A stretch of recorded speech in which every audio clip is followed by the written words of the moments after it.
궁평 2 지하차도를 통과한 차량에서 발견된 블랙박스 영상인데요. 지금 이제 트럭이 이게 불과 사고 나기 몇십 초 전이라고 하거든요. 네. 지금 바퀴가 다 잠길 정도로 물이 차 있는 상황입니다. 지금 저 그렇습니다. 상황에서도 통제가 안 됐다는 얘기잖아요. 그렇죠. 지금 반대편도 더 안타깝습니다. 반대편은 지금 들어가고 계시잖아요. 그죠? 예.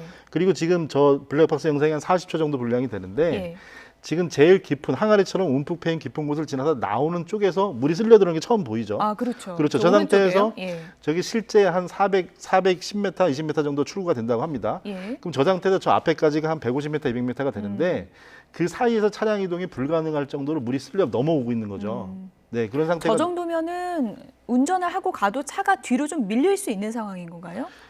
그래서 이제 그 차량 침수가 됐을 때 예. 저단 기어로 이동을 하라고 하고 위험한 상황은 차량 바퀴의 3분의 2 지점까지 물로 피해가 됩니다. 예. 지금 보시면 지금 바로 한 수초 후에 저렇게 되는데 저 상태에서는 만약에 멈춰서 시동을 꺼지게 되면 예. 배기구 쪽으로 물이 스며들게 되고 엔진에서 밀어낼 수가 없기 때문에 시동이 꺼지게 되겠죠. 그렇군요. 네, 그런 위험성이 있어서 예. 저단으로 이동하는 게 유일한 방법인데 예. 지금 그 구조됐던 버스 승객들 같은 경우는 저 보이는 난간을 붙잡고 매달려 있다가 구조가 되셨잖아요. 저 오른쪽에 있는 난간들이요. 그렇죠. 그러니까 예. 높은 난간에서 이렇게 예. 그렇게 되는데 그 남아도 정말 아찔하고 운이 좋은 상황이었고 사실은 재난 대비를 제가 설명을 드리면서 저 높은데 난간을 붙잡고 기다리시라고 어떻게 말을 하겠습니까? 쉽지 않죠. 그러니까 예. 저거는 예상할 수도 없는 상황이고 저 상황에서 누가 어떤 현명함으로 저걸 무사히 무조건 탈출할 수 있다 이렇게 예. 말씀드릴 수가 없겠죠. 지금 차량 오른쪽으로 물이 쏟아져 들어오고 있는 그런 네. 위험천만한 상황을 확인해 볼 수 있고 버스 내부 영상도 앞서 보여드렸지만 다시 한번 좀 보여드리면 흙탕물이 정말 폭포수처럼 한순간에 들어왔다고 하거든요. 네. 저 내부에 있는 승객들 같은 경우는 어떻게 해야 되는 상황인 건가요? 지금 저 상황이 이제 그 버스가 이제 거의 선두 상황에서 들어가는 상황에서 예. 물이 차 들어오는데 예. 불과 2, 3분 만에 이제 그 버스가 둥둥 떴다고 하고요. 예.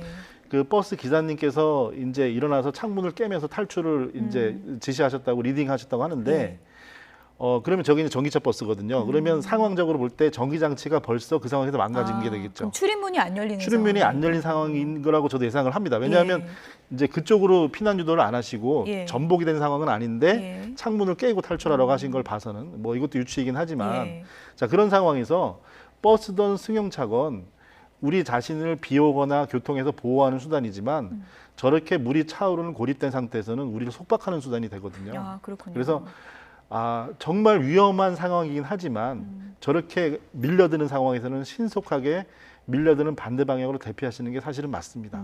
네, 어려운 상황입니다. 사실은. 밀려드는 반대 방향이요. 예. 그렇습니다. 밀려드는 수리를 이겨내기는 예. 우리가 이제 차바퀴의 아까 3분의 2 정도도 길이로 얘기하면 30cm 되거든요. 그걸 꼭 기억하시라고 말씀드리고 싶습니다. 밀려드는 물도 30cm 이상이 되면 예. 성인 남자가 역으로 거슬러 올라갈 수가 없습니다. 없어요. 네, 난간을 붙잡고도 옆으로 개걸음으로 가라고 하는데 예. 반대쪽으로 통로가 양쪽으로 있다면 예. 반대쪽으로 차 뒤편에 차가 아무래도 그동안은 물막이를 잠깐이라고 하잖아요. 예.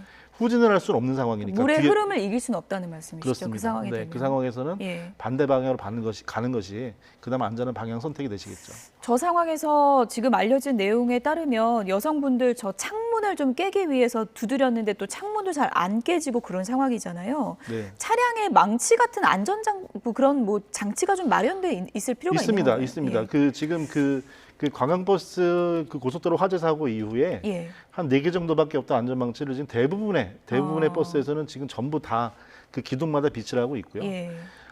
그런 상황에서 이제 망치 같은 게 사실은 그 크기가 좀 작죠. 예. 작고 그 뾰족한 것으로 이 창문의 가운데 부분이 아니고 모서리 부분을 깨가지고 뜯어내야 되는데 이게 사실은 한 번도 해보지 않고 하는 부분에서는 좀 당황스러울 예, 수가 있고 예. 때리는 부분도 어색할 수가 있고 그래서 이제 좀 난처할 수가 있죠. 패닉 상태에 빠진다고 하잖아요. 예. 우리가 패닉을 우리말로 하면 공황 발작이 되거든요. 그렇죠. 그래서 이성적인 생각을 잃게 되니까 평상시에 훈련이나 이런 게 없으면 사실 어려운 부분도 있습니다. 하지만 비상 상황일수록 침착하게 해야 되고요.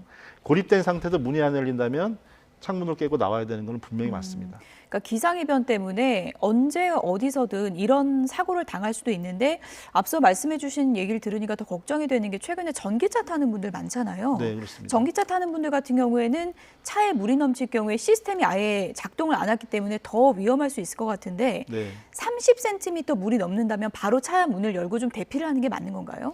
그렇습니다. 예. 그 정도 도로에 있는 상황이잖아요. 예.